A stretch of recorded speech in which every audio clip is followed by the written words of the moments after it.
Hi everyone, you're all very welcome back to another podcast episode where this week I will be showing you how to maximize the rest of the year, how to avoid the holiday mode trap and how to ensure you have a strong finish for 2025. I'll also show you certain tips and tricks that I will use throughout the festive period. So let's look into the end of year mindset trap. Many people will mentally check out in November or December, and the next type of phrase is something that I will hear very, very often. I'll start afresh in January. What's the point in starting now? Oh, it's too busy. I'll wait until things quieten down. Okay? Those types of phrases are often easy options. They're easy excuses to stop or to not do something. This type of mindset can lead to undoing months and months of effort. Again, health and fitness, wellness, it's a long-term game. It takes a lot of time. It's a marathon, not a sprint. And consistency is your number one best friend. So writing off 5, 6, 7, 8 weeks of the year means you can lose a lot of ground. Why does this happen? Again, it's totally normal. Very, very common. It's just a result of the end of the year. It's a winding down period. People have worked pretty hard for the year, and they like to have an opportunity to put the feet up, unwind. Christmas is there. There's gatherings with friends, with family members, shorter evenings. And it's just that kind of reset before you head into another new year. There is going to be an increase in social events and indulgence. Again, shorter days can lead to lower motivation. You're more inclined during wintertime to be on the couch, maybe in front of the fire, wrapped up, compared to the same time during the summer, 7, 8 o'clock, you may be out and about with the long summer evenings. So we're doing less movement naturally during winter, and as well, the weather can be a big factor there too. Can be a lack of clear short-term focus and thinking that small efforts don't matter. Okay, so I will talk about those in a little bit more once I move through the podcast. Okay, so try to reframe your holidays. You can still enjoy the holiday season without abandoning your goals. Remember, consistency is your number one best friend. Try to focus on what matters the most. It's repeated efforts, not perfection. You may be not able to do 4 bouts of exercise a week, but at least show up and try and do something. Okay, that's what dictates whether you get results or maintain your results. Have an 80-20 rule. Okay, enjoy yourself while staying mindful, so you can give yourself that bit of wiggle room where you can have your indulgence and you can switch off from your goals a little bit, but still staying in control for a large portion of the time. Try and focus on what you can control. I always say control the controllables. You can keep your training in, even if your frequency drops. Again, something that a lot of people will struggle to do, they'll say, well, sure, what's the point in doing 2 workouts a week? What I'd say back, it's better than nothing. So if you can't get all of your workouts done in a week, why not try and have something done rather than writing off the week and have nothing to show for it?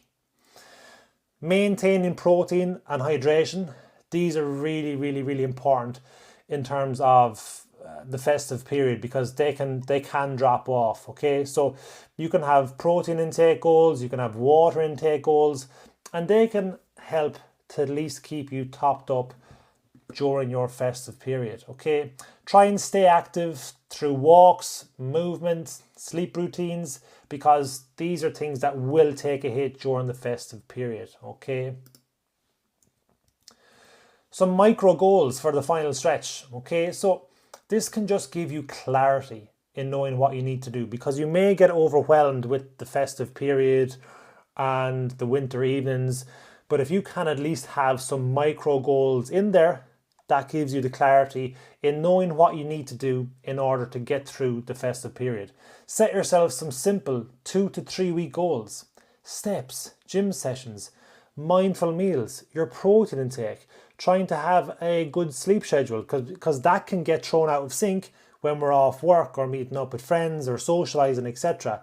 Simple goals for 2 or 3 weeks can just give you such a good step to continue towards your goals, okay? Rather than feeling like you're taking a step backwards.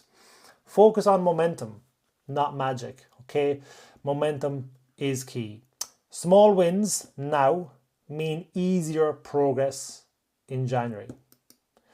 Try to avoid the all or nothing trap. Again, this is something I've done a podcast on previously. It's a really, really common mindset, okay? But try to understand this. One festive meal won't derail you, but giving up will. Try to build in flexibility. Plan your indulgences and balance them with activity. Remember, success comes from balance, not restriction. I will be the very first person to say that I will enjoy Christmas. I will have my indulgence. I will have my few drinks because, again, I'm like most normal people, it's the end of the year and I like to unwind. But I won't do it to my detriment that it will affect my long-term goals and aspirations. I will do it with balance, with flexibility, and with a greater understanding that maybe I can't get everything that I would want to do on a normal time, but I'll still show up and I'll still have some goals and parameters and kind of little mini tasks in there to help me get through the period. Have a mindset shift. Ask yourself, what can I maintain over the next 6 weeks? If your goals are a priority and they rank very high on your scale of priorities, you should be able to maintain sub goals or subheadings or sub actions to help you keep close towards your goal, okay? So you can set yourself some standards to meet over the next couple of weeks. Again, it can be super basic: water intake, protein intake, step count, minimum exercise. You know, it's very, very, very simple to do once you have a plan and once you have structure. Try and focus on identity. Again, I've done a podcast on goal-based outcomes versus identity-based outcomes. And if you can tie yourself towards the identity-based side, that can help to give you a better position in terms of maintenance of goals. How about this for a sentence? I want to stay the person who looks after their health. If that's a message that you can say to yourself, then you can align your actions to be somebody who identifies as someone who looks after their health. And if that's somebody who's going to exercise regularly, have a good sleep schedule, drink water, look after protein intake, etc., etc., etc.